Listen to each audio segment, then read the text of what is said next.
A new Roblox game came out called Pressure.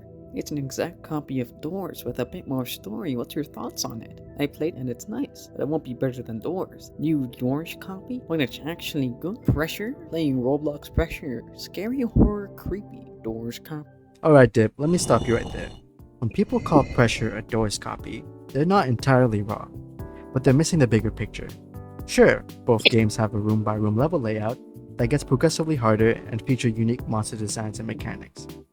But is that really all it takes to call one game a clone of another? Let's break it down a bit. To understand how Pressure is truly the perfect Doors copy, or if there's more to the story.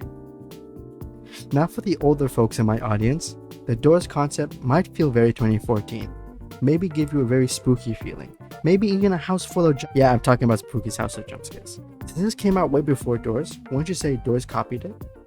Well, no. A lot of people love throwing he copied, she copied because of the similar gameplay loops. Instead, you could say Doors was inspired by Spooky's House of Jump Scare. Now that's a fair assumption. And if you believe otherwise, every game might as well be a pawn clone since it first came out. Now, many people mistake Pressure as a copy of Doors rather than something inspired by it. But what does it mean for a game to be a copy of something? I'll let Dip broaden the scope a bit. This name calling often comes from what's relevant at the time. That's why you hear this is like Doors more than this is like Spooky's House of Jump Scares. However, certain people fail to realize that Doors gameplay loop has become a subgenre within horror games itself. What are subgenres, must be asking, dear viewer? Well, let's say you ignore the existence of subgenres of horror for whatever reason, and pretend one person can only use one type of gameplay loop. Using this logic, you conclude a game like Murder Mine is a one-to-one copy of a game like Floors Active, when in reality, it isn't. Doors has reached that exact level of popularity, where it's become a subgenre of horror, setting itself down as a concept for others to use, leading to the misconception that Doors will lead to a lot of copycat games, but it's actually the start of a subgenre. It's not uncommon for games to share similarities. For example, in the mascot horror genre, Poppy Playtime and Indigo Park are often mentioned together. At one point, Indigo Park was called a Poppy Playtime clone, but it eventually emerged from that stigma and became recognized as something independent and fleshed out. Backpedaling to the intro again, some people call Pressure the new Doors instead of a copy. I get why they do it, for the clicks. That's why I included Doors and Pressure in the title, to get higher traction. Maybe I'm a hypocrite here, but even so.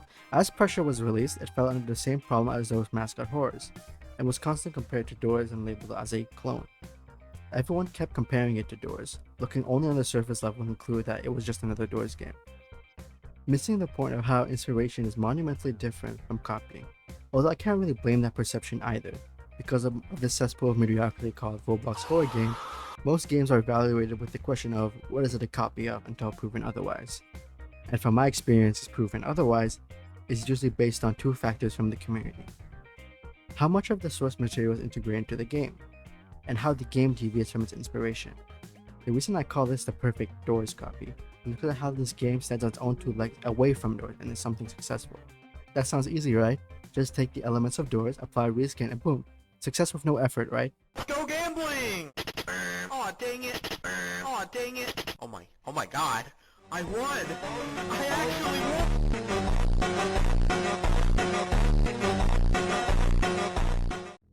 Starting off with the weakest, Alone, it has its downs, and that's it. I'm joking, it has one up that we could think of. The graphics are okay for what they're trying to pull. The game is extremely generous with the item drops to the point where there are items in excess. And when I say excess, I mean 80% of the drawers had flashlights, despite the fact the player is limited to one flashlight. And you can't switch them out either. Let me ask you this, developers. Why the hell would you need 50 flashlights in a 2-player lobby? It's a great question. I just don't think they thought about it either. The only good thing we could say is that its gameplay loop is different from Doors, which initially showed signs of innovation. However, the gameplay loop quickly becomes uninteresting. The lack of atmosphere and music that could build tension or immersion makes the gameplay loop miserable and uninteresting overall. Another con would be this game's amount of bugs, which wouldn't be as bad since it's an alpha, but I'm inclined to believe that the number of bugs is due to them rushing it out to capitalize on Doors. If you are curious, the bug was on the overlay of the piece of paper that I picked up. That's lore related, staying on top of the screen making this game unplayable. I could no longer interact with the items. My opinion wouldn't be this negative if it wasn't marketed and had similar visual similarities that were similar to Doors, which promised the viewers that it was going to be that experience. Of course, the lack of positives keeps piling on. There is no way to recharge your stamina bar besides through these chocolate bars that you collect through one of the thousands of jars, but you can only carry one of? Why would you even think of this mechanic? It makes the game 10 times more miserable than it should be. Every other game has had a rechargeable sprint bar. There was no need to reinvent the wheel here, but for some reason, they did. The best way to describe something like Alone would be like an appetizing piece of food with no flavor, weirdly appealing, but lacking in substance and depth. Going back to the classics, Doors impresses its viewers with its original and unique graphics. Unlike Alone, the game strikes a balance with item drops, giving you just enough to keep you alive without feeling overwhelmed or undersupplied. Its gameplay loop is interesting and doesn't involve complex areas that take you out of the experience, leaving you scratching your head. The game excels in creating a great atmosphere with a well-designed map, maintaining a consistent and respectable gameplay loop that keeps you immersed. Although for reruns it feels as though the game is the same thing every time, maybe this is coming from a place where I played in 2020, but replaying the game showed me how repetitive this game can be. Which wasn't bad, but because of how similar the hotel is, it all kind of felt the same and lost its replayability. For what it was, Doors innovated within the Roblox horror genre, providing a great experience. It also set a solid foundation that set the stage for future games. And time for, who would have guessed? Pressure. This game boasts amazing graphics with beautiful shading and a lot of experimentation with visuals.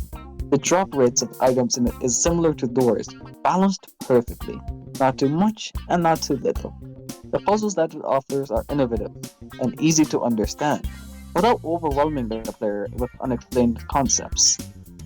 The ambience is on par with Doors, making it a strong rival. Unlike Alone, which was extremely short, Pressure succeeds with an engaging gameplay loop that feels fresh each time due to the diverse presets and procedurally generated areas. This variety ensures that replaying the game also feels new. Pressure also has more personality, with elements like the Sebastian integration into the end screens that feels more intimate compared to the text-based approach of Doors. You may notice I classified Alone with Doors and Pressure, despite having a different gameplay loop.